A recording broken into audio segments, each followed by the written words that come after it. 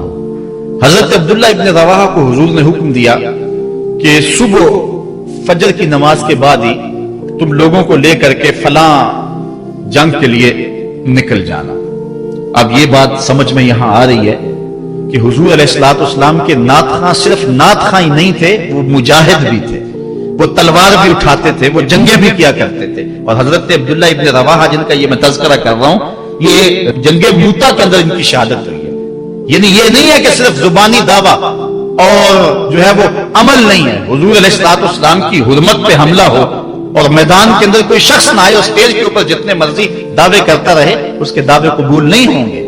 تو اب حضرت عبداللہ ابن رواحہ رضی اللہ تعالیٰ عنہ کا عمل دیکھیے، نعت خواں بھی ہیں اور مجاہد بھی ہیں دین کے۔ حضور نے فرمایا عبداللہ ابن رواحہ ان لوگوں کو لے کر صبح چلے جانا۔ حضرت عبداللہ ابن رواحہ کے پاس تیز رفتار گھوڑا تھا، آپ نے سب لوگوں کو صبح رخصت کر دیا، لیکن خود رک گئے، اس لیے کہ دن تھا جمعے کا۔ سوچا کہ دوبارہ پتہ نہیں حضور سے ملاقات ہو نہ ہو، جنگ پہ جا رہے ہیں، حالات کیا ہو، اس لیے میں بعد میں تیز رفتار گھوڑے سے ان لوگوں کے ساتھ مل جاؤں گا، رک جاتا ہوں تھوڑی دیر، حضور کے پیچھے جمعہ المبارک کی نماز ادا کر لیتا ہوں، یہ اعزاز بھی مل جائے اور وہ حکم تھا وہ بھی پورا ہو جائے۔ تو حضرت عبداللہ ابن رواحہ رضی اللہ تعالی عنہ نے نماز جمعہ ادا کی۔ حضور علیہ الصلوۃ والسلام نے فرمایا، اے عبداللہ بن رواحہ، میں نے تو تمہیں حکم دیا تھا کہ صبح تم چلے جانا، لیکن تم یہاں موجود ہو۔ عرض کی حضور، میں نے یہ عزم کیا ہے کہ میں ان کے ساتھ شامل ہو جاؤں گا، لیکن رکا اس لیے ہوں تاکہ آپ کے ساتھ جمعہ المبارک پڑھنے کی سعادت حاصل کر لوں۔ اب یہ سعادت چھوٹی نہیں تھی، حضور علیہ الصلوۃ والسلام کی اقتداء میں نماز، اور وہ بھی نماز جمعہ، کتنی بڑی سعادت ہے۔ لیکن حضور نے کیا فرمایا سنیے، اور اس مختصر سی بات سے بہت کچھ سمجھیے۔ حضور نے فرمایا، لو انفقت ما فی الارض جمیعا ما ادرکت فضل غدوتہم، اے ابن رواحہ، اگر تو زکات اس کے ضمن میں اگر جو ہے وہ محبت کے مظاہر بھی سامنے آ جائیں تو اس میں کوئی قباحت نہیں ہے۔ اور اس پر روایت حضرت عبداللہ بن قراد رضی اللہ تعالی عنہ سے، اور یہ صحیح بخاری میں موجود ہے، کہ آقا کریم علیہ السلام نے وضو فرمایا، اور وضو کا پانی زمین پر صحابہ گرنے نہیں دیتے، اپنے منہ پہ اور اپنے چہروں پہ مل لیتے ہیں۔ تو آقا کریم علیہ السلام نے فرمایا، ما یحملکم علی ھذا، صحابہ تمہیں اس بات پر کس شے نے ابھارا ہے؟ میرے وضو کے پانی کو جو تم زمین پر نہیں گرنے دیتے، تو اس کا سبب کیا ہے؟ تو حضرت عبد الرحمن بن قراد کہتے ہیں کہ صحابہ نے کہا، قالوا حب اللہ ورسولہ، اللہ اور اس کے رسول کے پیار نے ہمیں اس بات پہ ابھارا ہے۔ تو حضور علیہ الصلوۃ والسلام نے جو ارشاد فرمایا، اس عمل سے نفی نہیں کی، لیکن ساتھ حضور نے فرمایا، جو چاہتا ہے اللہ اور اس کا رسول اس سے پیار کرے، اور وہ اللہ اور اس کے رسول سے پیار کرے، اسے 3 چیزوں کا خیال رکھنا چاہیے۔ ایک، جب بھی بولے سچ بولے، اور جب بھی اس کے پاس کوئی امانت رکھے تو امانت کو ادا کرے، اور اپنے ہمسایوں کے ساتھ حسن سلوک کرے. یعنی اگر وہ اس مظاہرہ محبت میں شامل ہو گیا اور حضور کے وضو کا پانی اس کے ہاتھ سے مس ہو گیا اور اس نے برکت سے اپنے منہ کے ساتھ مل لیا ہے، تو اس کا یہ مطلب نہیں ہے کہ جو باقی اعمال ہیں ان سے ان کو چھٹی مل گئی. یہ مفہوم ہے اس حدیث کا. اگر کوئی بندہ محفل میلاد منعقد کر لیتا ہے، دیگر امور مستحبات کی ادا کرتا ہے، تو اس کا یہ مطلب نہیں ہے کہ اب نماز نہ پڑھے اس کو کوئی پرواہ نہیں ہے، وہ بخشا گیا ہے. جس طرح کہ آج کل ہمارے ثنا خان جو ہے تعصب دیتے ہیں کہ جو محفل میلاد میں آ گیا وہ بخشا گیا. اللہ تعالیٰ چاہے اس کے لیے کوئی مشکل نہیں ہے، لیکن جو دین ہے اس دین کو ہلکا کرنے والی بات ہے.